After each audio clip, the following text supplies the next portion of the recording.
नमस्कार, breaking news में इस वक्त की बड़ी खबर आपको बता दें कि राम मंदिर चढ़ावा चोरी मामले को लेकर लगातार अपडेट सामने आ रहे हैं। एक बार फिर से टिन्नू यादव को लेकर बड़ा खुलासा हुआ है और ये कहा गया है कि वो केवल पैसों की चोरी नहीं करता था, इसके साथ ही साथ वो वसूली भी करता था। तो वहीं दूसरी तरफ विनय कटियार ने भी एक बड़ा खुलासा कर दिया है और ये कहा है कि राम मंदिर मामले में पीएम मोदी से लगातार बात हो रही है। रात को करीब 2 बजे के आसपास बातचीत हुई थी जिसमें उन्होंने राम मंदिर मामले को लेकर जानकारी ली है, यानी कि ये मामला लगातार गर्माता जा रहा है और इस पे अब राजनीति भी देखने को मिल रही है। तो क्या कुछ है ये पूरा मामला, इसी पे ज्यादा जानकारी के साथ मेरे साथ मौजूद है मेरे सहयोगी नवेंदु। तो सबसे पहले बात करते हैं टिन्नू यादव की। तो टिन्नू यादव पे वसूली का आरोप भी लगा है। अब देखिए, धीरे धीरे जैसे जांच आगे बढ़ती जा रही है, बहुत सारी चीजों से पर्दे उठ रहे हैं और एक एक हकीकत सामने आ रही है। टिन्नू यादव जो इस पूरे खेल का एक तरह से कहें तो मास्टरमाइंड है, जब तक बड़ी मछली नहीं पकड़ी गई है।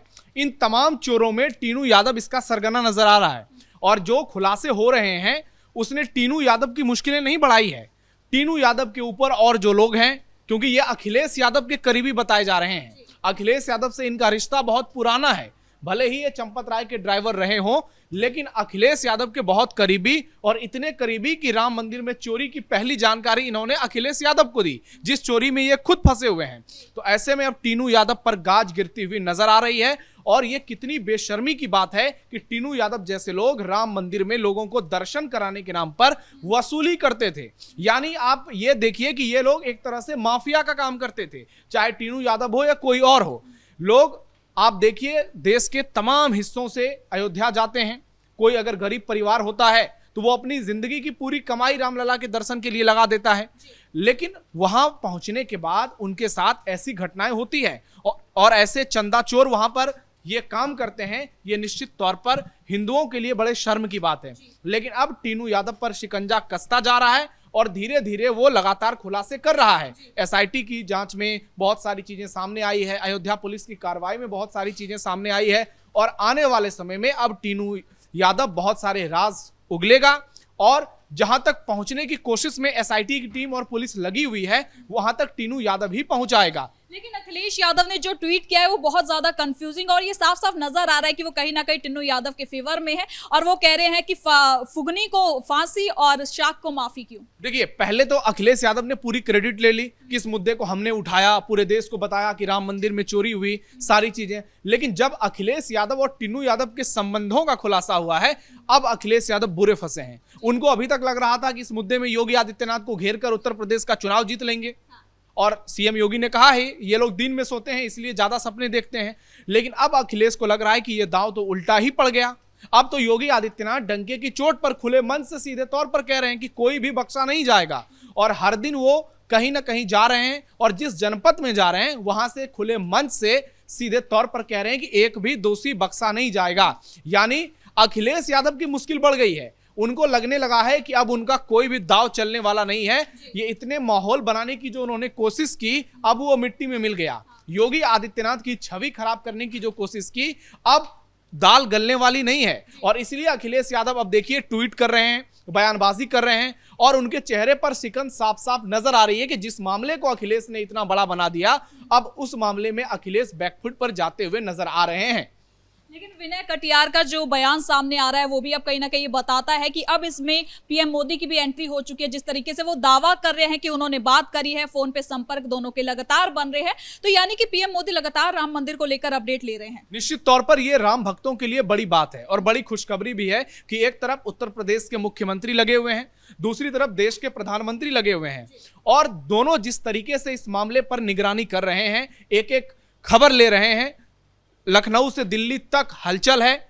और विनय कटियार ने जो खुलासा किया है पीएम मोदी से बातचीत के बाद, उसने निश्चित तौर पर राम भक्तों को भरोसा दे दिया है कि न्याय जरूर मिलेगा।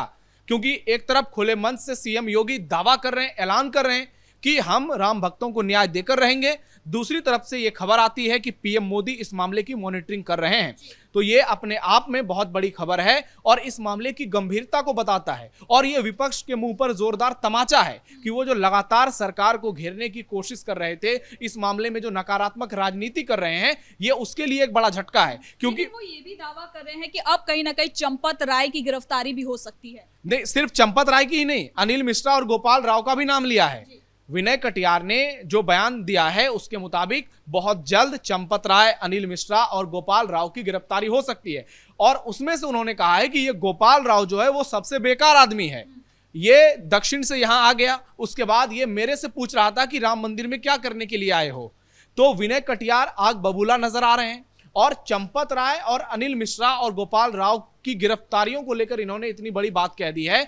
यानी एक मैसेज लोगों को मिल रहा है कि 8 गिरफ्तारियों के बाद अगली जो 3 गिरफ्तारी होगी वो अनिल मिश्रा की हो सकती है, चंपत राय की हो सकती है और गोपाल राव की हो सकती है। क्योंकि इस मामले को जब दिल्ली सीधे तौर पर देख रहा है, 6 जुलाई को बहुत बड़ी मीटिंग होने वाली है, आरएसएस के ऑफिस से इस मामले की भी मॉनिटरिंग हो रही है, वीएचपी भी इस मामले पर लगा हुआ है।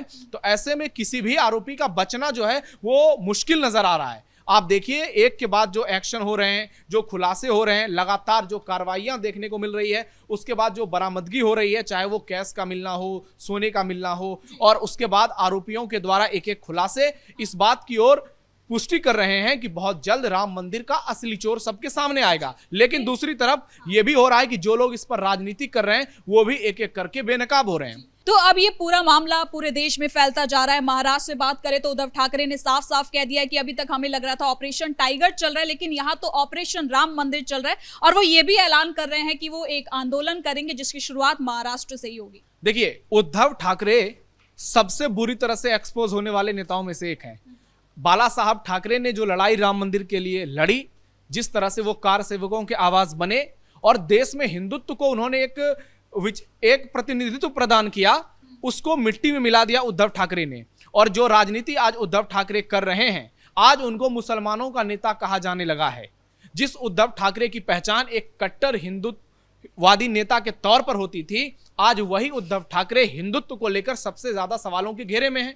क्योंकि यही उद्धव ठाकरे हैं जो कि कांग्रेस से हाथ मिला लेते हैं, एनसीपी से हाथ मिला लेते हैं, और जो लोग भगवान श्री राम को काल्पनिक बताते हैं, जो भगवा आतंकवाद का नैरेटिव गढ़ते हैं, जो पूरे देश में हिंदुओं के खिलाफ प्रोपेगेंडा फैलाते हैं, उन लोगों से ये सत्ता की कुर्सी हासिल करने के लिए ना सिर्फ हाथ मिला लेते हैं बल्कि कई सालों तक सरकार चलाते हैं। और उस बीच में इनको रामलला की याद नहीं आती है, क्योंकि तब इनको मुसलमानों का वोट चाहिए होता है। ऐसे में आज इनको आपदा में अवसर नजर आ रहा है। लेकिन देश की जनता साफ साफ समझ रही है, सबको यह महसूस हो रहा है कि ये वही लोग हैं जो सिर्फ और सिर्फ राम मंदिर के नाम पर राजनीति कर रहे हैं। चाहे उद्धव ठाकरे हो, अभी संजय राउत का बयान आया है, देश के सुप्रीम कोर्ट पर सवाल उठा दिया है। मतलब देखिए उस आदमी की बेशर्मी, मीडिया के कैमरे के सामने आकर कुछ दिनों पहले तक गाली गलौज कर रहे थे, अपने ही पार्टी के सांसदों को भद्दी भद्दी गालियां दे रहे थे, और अब देश की सर्वोच्च अदालत पर इस तरीके से प्रश्न चिन्ह खड़ा करना यह बताता है कि लोकतंत्र में इनका विश्वास नहीं है, भले ही ये हाथ में किताबें लहराएं। ये वही संजय राउत हैं जो बड़ी बड़ी बातें करते हैं, सीधे तौर पर पीएम मोदी पर हमले करते हैं, योगी आदित्यनाथ के खिलाफ अपशब्दों का उपयोग करते हैं। आज इन्होंने सारी सीमाओं को पार करते हुए देश के सर्वोच्च अदालत पर सवाल खड़ा कर दिया, और यह भी पूरे देश की जनता को बता दिया कि ये लोग जो हैं वो भरोसे के लायक नहीं हैं। आप बड़ी बड़ी बातें कर लीजिए, बड़े बड़े दावे कर लीजिए, लेकिन कार्यशैली जो नजर आती है, बयानबाजी जो सामने होती है, वो दूध का दूध और पानी का पानी कर देती है।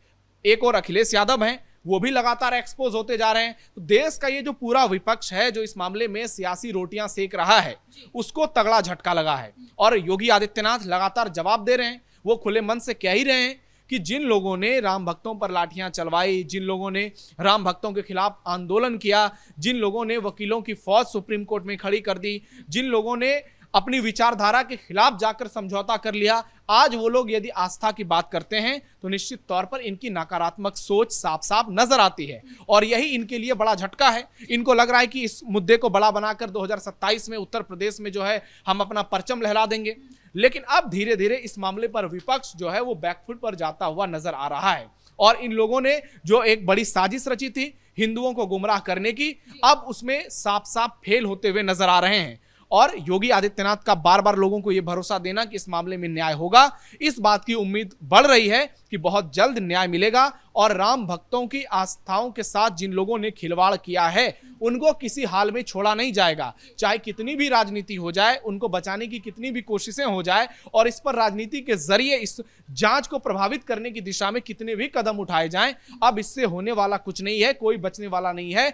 एक एक आरोपियों पर एक्शन होगा और राम मंदिर के जो चोर हैं उनको ऐसी सजा मिलेगी कि भविष्य में कोई इस तरह की गलती करने के बारे में सोच भी नहीं पाएगा। बहुत बहुत धन्यवाद नविंदु इन तमाम जानकारी के लिए। तो कुल मिलाकर आपको बता दें कि राम मंदिर चढ़ावा चोरी मामले में लगातार अपडेट सामने आते जा रहे हैं और टिन्नू यादव पर एक बार फिर से बड़ा खुलासा हुआ है कि वो वसूली भी करता था। इसके साथ ही विनय कटियार ने भी ये भी बता दिया है कि पीएम मोदी भी इस पूरे मामले पर अपनी नजर को बनाए हुए हैं। तो फिलहाल ब्रेकिंग न्यूज में इतना ही। कैमरा पर्सन रवि आर्य के साथ मैं सृष्टि शाह।